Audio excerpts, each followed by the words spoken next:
This is a little bit unfair. Ladies and gentlemen, dear colleagues and friends, let me welcome to you in this room and the other 200 delegates remotely connected from Sofia, Bulgaria, to the public session of the 40th edition of the International Conference of Data Protection and Privacy Commissioners. I would like to talk to you about what to expect today and tomorrow, and about why your presence here to discuss digital ethics is so crucial. Let me say, this is not a standard privacy or data protection conference.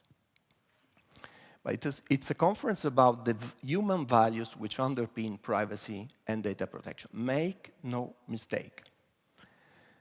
Privacy is a universal value. Some people might try to tell you it is dead. But I suggest you ask those people if they have ever used a do not disturb sign in an hotel, if the curtains or shutters at home, or indeed if they ever wear clothes. Privacy is in fact an evolutionary trait. It is not even unique to Homo sapiens. Individuals need their own space, physical and mental, and room to think and create and develop their own personalities, in the good or in the bad. Society is expected to respect this need for privacy. And this basic need for privacy does not evolve. What does evolve, however, is how respect for privacy is shown. A quarter of a century ago, there was a generational shift in the consensus around how to respect privacy.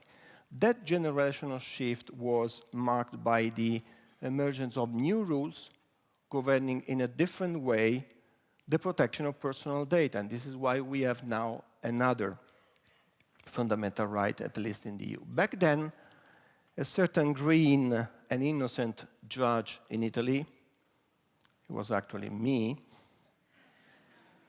what a long time ago, published a critique of the data protection law in his country. The book was entitled Databases and the Supervision of the Confidentiality.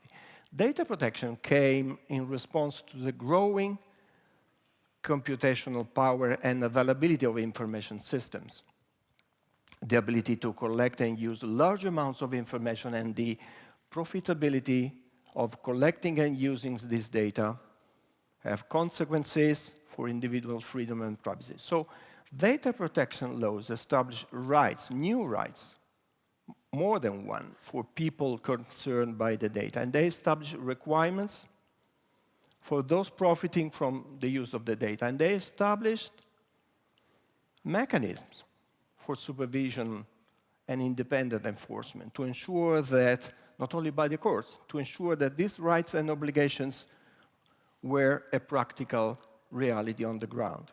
So I would like to suggest to you today that this is my feeling. We are now living through an entirely new generational shift in the respect of privacy, which is perhaps a little bit invisible. But this shift, in my view, is towards establishing an entirely new sustainable ethics for a digitized society. It is driven by the globalization of the economy, the social technological forces which Maria Farrell has just so eloquently described. It is driven by the digitization of almost everything in our economy and services sector, our social relations, politics, and governments. Above all, it is driven by the prospect of human decision-making, responsibility, and accountability being delegated to machines. Digitization respects no geographical boundaries. Digitization is not sensitive to human boundaries between what we want to be public, private, or something in between. It injects itself into our most intimate spaces, relationships, communication, and attention. So the so-called privacy paradox is not that people have conflicting desires to hide and to expose. The paradox is that we have not yet learned how to navigate the new possibilities and vulnerabilities opened up by rapid digitization. But you may say, what do you mean by ethics? I guess ethics is the sense we all have, often unconscious, subconscious, of what is right and wrong in different circumstances and contexts. Philosophers on this stage today and tomorrow will shortly explain how ethical consensuses have emerged in the past.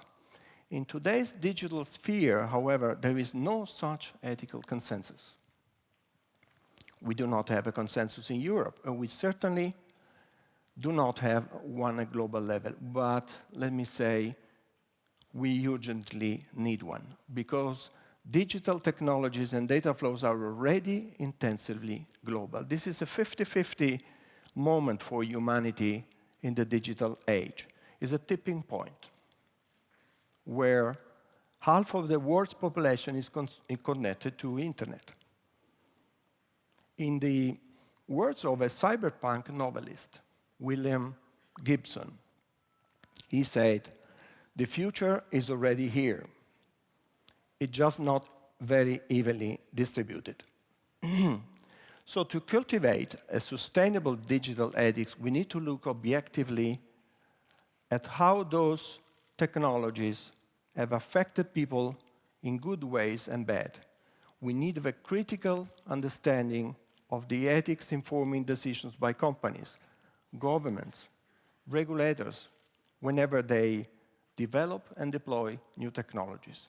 Technologies still for now predominantly designed and deployed by humans, for purposes defined by humans, but we are fast approaching a period where design, deployment, and control of new technologies and technological processes are delegated to machines.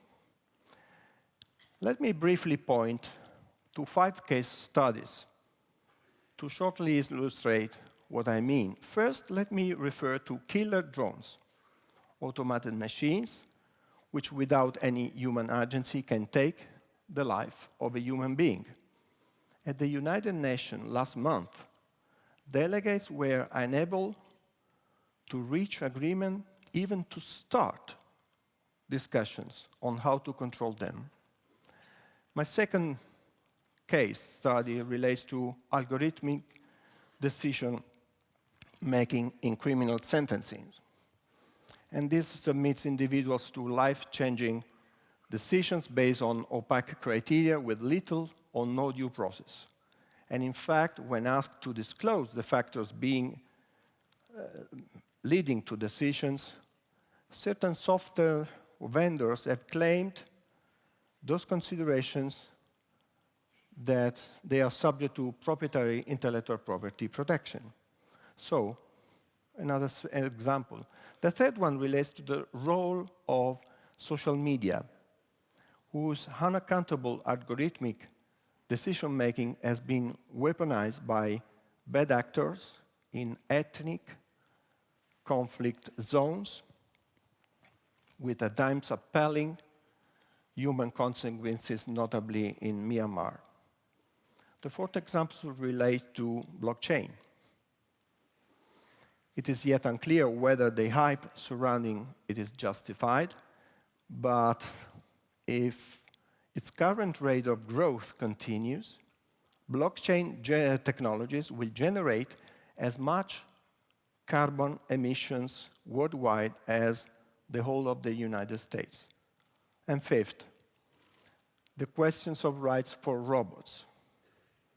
The European Parliament, in this House, at the beginning of this year, passed a resolution which very thoughtfully anticipated advantages in robotics and the eventual need for framework or perhaps rights. But before we start to think about humanized robots of tomorrow, are we considering the robotized humans of today?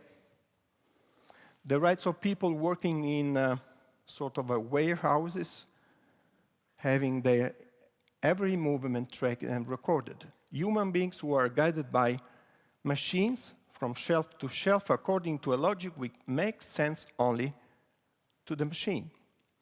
And our leisure time is also spent on what machines determine we should see. Autoplay and recommendations, automated algorithmic decisions are responsible for more than 70% of what we see online. All around the world, the most vulnerable individuals are the object of manipulation through technological applications. These and countless more practices, even if lawful, have profound effects on people, for people, societies, and the environment. They call into the basic question notion of human dignity and respect. Those responsible for this phenomena may be very well intentioned, but their ethics are sometimes deeply, or in any event, partly questionable. These examples illustrate how we are witnessing a state of cognitive dissonance on a global scale. We need to ask whether our moral compass been suspended in the drive for scaling innovation. And at this tipping point for our digital society, it's time to develop a clear, a sustainable moral code. This is why I wanted this year public edition session to focus on something else, to be different. We are building on the successful experience of past years. And you may say, but this is the year of the GDPR. This is the year of the modernization of Convention 108. This is the year where Brazil became the biggest country in the world in terms of population to have a national general data protection law. But once again, this is not a conference about privacy, data protection, or emerging technologies as such. There are plenty of excellent events elsewhere dedicated to these themes. This conference, in agreement to my colleagues from all around the world, would like to be different in several ways. It is the first time that it is hosted by an independent body, my institution, within a supranational entity like the European Union. Second, all of our discussions today and tomorrow will be together in this room without no breakout or parallel sessions. Third, we have one single theme. Each session has been designed to inform and inspire ideas on how to realize the latest generational shift towards ethics. And lastly, there are no sponsors. Everything you see here is funded from your registration fees. Thank you for coming. And from our very small allocation of the EU budget. As co-host of this event, together with the Bulgarian Data Protection Authority, the European Data Protection Supervisor has adopted this approach not as a criticism, once again, to other conferences, but because we wanted to offer something new.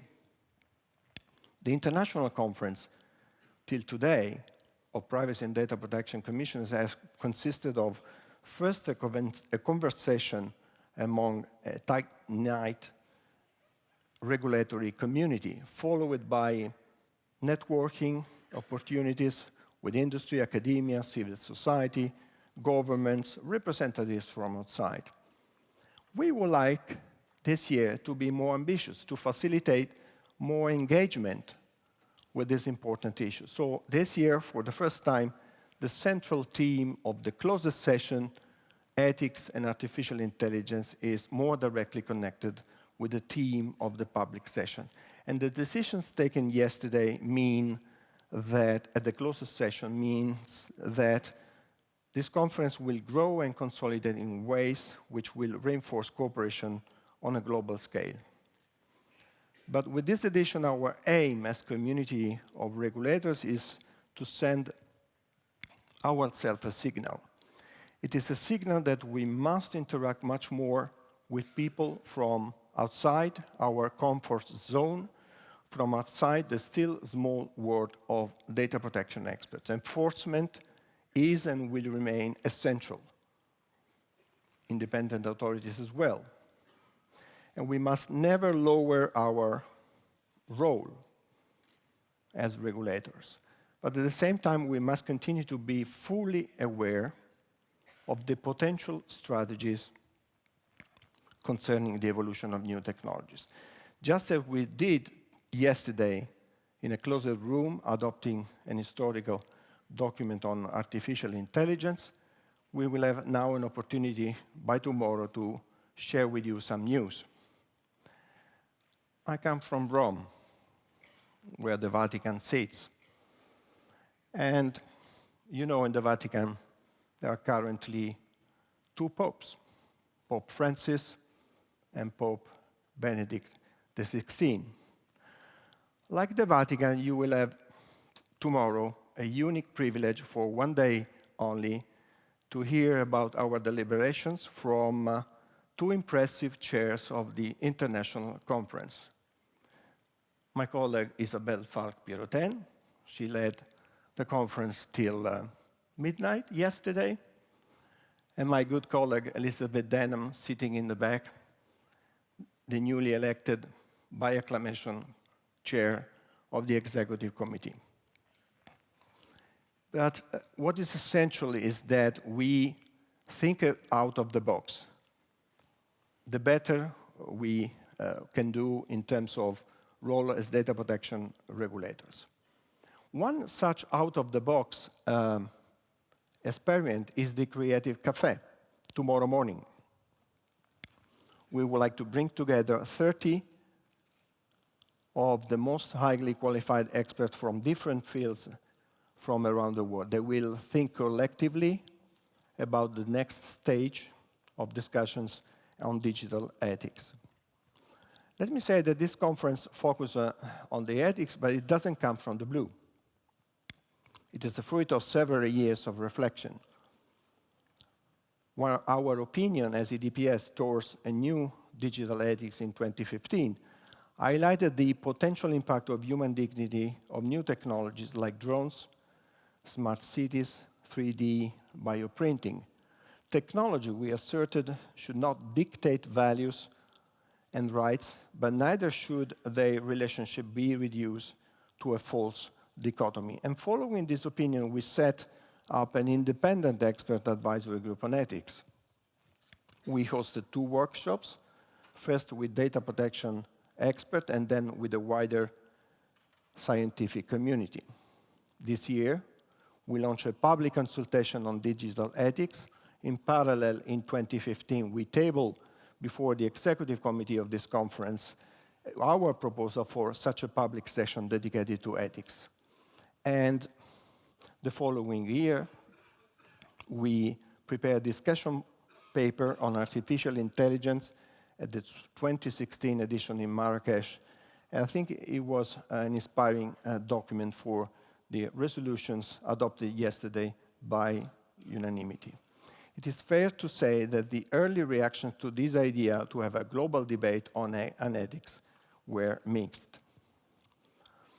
I have heard some regulators saying that they were skeptical because it does not seem to be a priority in a period of sweeping legislative change. Other colleagues, including non-independent regulators, were worried that ethics might become a Trojan horse, which would debilitate laws like the GDPR from the inside. Some companies were worried about ethical gold plating, adding further compliance burdens to existing legal obligations. Other companies, again, by contrast, saw opportunities to equate ethics with flexibility and vagueness, a chance to dilute their responsibility towards individuals and society. Some saw an opportunity to also increase controls on the invasive powers of intelligence and law enforcement agencies. I think that none of these interpretations reflect exactly what I had in mind. So we are hosting a debate. But why? My younger daughter told me that I run the risk of becoming a moral preacher. I will not reveal her name. I will only give you a pseudonymized data. She's sitting at the seat number 60 on my left. She said that I should stick to being a regulator, that I should forget about being Ben Parker, the uncle of Spider-Man. Yes, I don't want to be the uncle of Spider-Man. And unlike the uncle of Spider-Man, I have no intention of passing away before the end of the film. But I do feel an affinity. Is the movie going on? An affinity with another superhero. We have lost the video. Ah, it's gone. Okay. I was speaking about another hero, my dear colleague Mario Draghi, President. These are the years when a man changes into the man he's going to become the rest of his life. Just be careful who you change into. Remember, with great power comes great responsibility. With great power, huh? I was speaking about another hero, the president of the European Central Bank, Mario Draghi. He said last week, according to reports, exactly the same. My job is to be worried and to worry everybody else. So in fact, I'm not alone in my point of view. 80% of respondents in our public consultation said ethics was going to become more and more central to discussions about digital technology, markets, and regulation. Now I'm aware that some very distinguished privacy actors argue against entering into the uncertain domain of ethics and philosophy.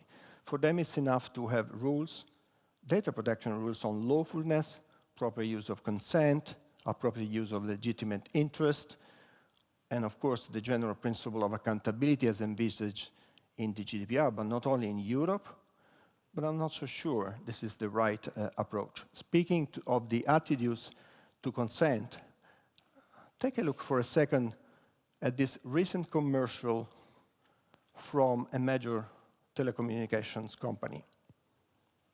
Are we ready? Intrattenimento di ogni tipo, che puoi vedere ovunque e quando vuoi. Le nuove tecnologie ci stanno dando la libertà di non dover scegliere. Non è fantastico? He's a famous guy in my country of origin. He's saying now new technologies give you the freedom not to have to choose. That's fantastic, huh? So the fact is that the European legislator did not think about ethics when it drafted the GDPR. In fact, the regulation only refers 3 times to ethical considerations in specific professions like research. This is not a criticism of the GDPR. It is a reality check on the limitations of any law, even a comprehensive one. Laws established, as you will see after my speech, the minimum standards and best practices are assumed to go beyond the minimum standard. So for me, compliance with the law is not enough. This is what I understand after 23 years of full engagement on data protection. What then is the relationship of ethics and the law? From my perspective, ethics come before, during, and after the law. It informs how laws are drafted, interpreted, and revised. It fills the gaps where the law appears to be silent. Ethics could be the basis for challenging laws. Remember that slavery was legal. Child labor and censorship are still legal in many jurisdictions. And we tackle these injustices on the basis of ethics. I'm approaching the conclusion to say, what does it mean for data protection authorities? Well, according to the results of our consultation, 86% of responses believe authorities should play a role in the governance of digital ethics, like it is in France. Privacy professionals in business and public bodies are rightly commended for developing a range of compliance tools, and these can be adapted as ethical norms emerge. But self-regulation alone is not the solution. So for us as data protection authorities, I believe that ethics is among our most pressing strategic challenges for the years to come. We have to be able to better understand technology, to be more conversant with new technologies, to articulate a more coherent ethical framework. Otherwise, how we can perform our mission to safeguard human rights in the digital age? So, how will this debate unfold during this conference and beyond? What I do expect, I said at the beginning, from the debate today and tomorrow. We are seeking a broad and inclusive debate, not just about the role of industry, but that of the state and the scientific research. We have filled this great debating chamber, which serves as the house of the representatives of the largest transnational democratic electorate in the world. Members of this House are today meeting in plenary in Strasbourg, and they are due to adopt a resolution on the power of platforms and to also call for a complete audit of their market power. Next year, across the European Union, there will be elections to this House, as well as general or presidential elections in 13 member states of the EU. Never before has democracy itself been so clearly dependent on the lawful and fair processing of personal data. It relates to democracy now, not only to the protection of fundamental rights. It has even been made into a cartoon strip for adult children. That's another novelty for this edition. So for the evangelists of the fourth industrial revolution of big data and artificial intelligence, dignity and respect are the biggest concern. That was clear from this year's World Economic Forum in Davos, and therefore expect this conference to echo the responses to our consultation and mention, for instance, some keywords, such as solidarity, fair digital dividend, polarization, negative impact on social stability, concentration of power, structural inability of people to benefit from their own data, and something else, including algorithms creating societies in which everyone is automatically scored and classified. So we will discuss why we need to go beyond the law. And another thing is clear. The GDPR is about the rights of individuals, but the more personal data processing affects the collective interest, the less we can look to the GDPR for answers. And perhaps ethics may fill this void. I don't want to prejudice the discussion with my own ideas on what the digital ethics should look like, but allow me to simply go back and reiterate to my point of departure, which is that not everything that is legally compliant and technically feasible is morally sustainable. Privacy has too easily been reduced to a marketing slogan, but ethics cannot be reduced to a slogan. So to say we are an ethical organization without a thorough understanding is hollow. Ethics is deep-seated. Ethics is often subconscious, but it informs the decision we take as humans. What we need is to understand the ethics behind certain recent practices at midnight of May 25, and if necessary, to challenge them. Do you remember the tsunami of some privacy notices? I would encourage you to conclude, to participate actively in this debate, and to help to deepen it after the conference. All revolutions have victims. So in the fourth industrial revolution, who are the winners, who are the losers? How we can develop a positive relationship with technologies which puts people, dignity at the center. This is about defining the values of the future, and we have to do it before it is too late. So, thank you for being here. Thank you for listening to me and to the wonderful speakers to follow. Thank you to President Tajani. Thank you to the interpreters, to the whole staff in this parliament who have allowed us to meet here.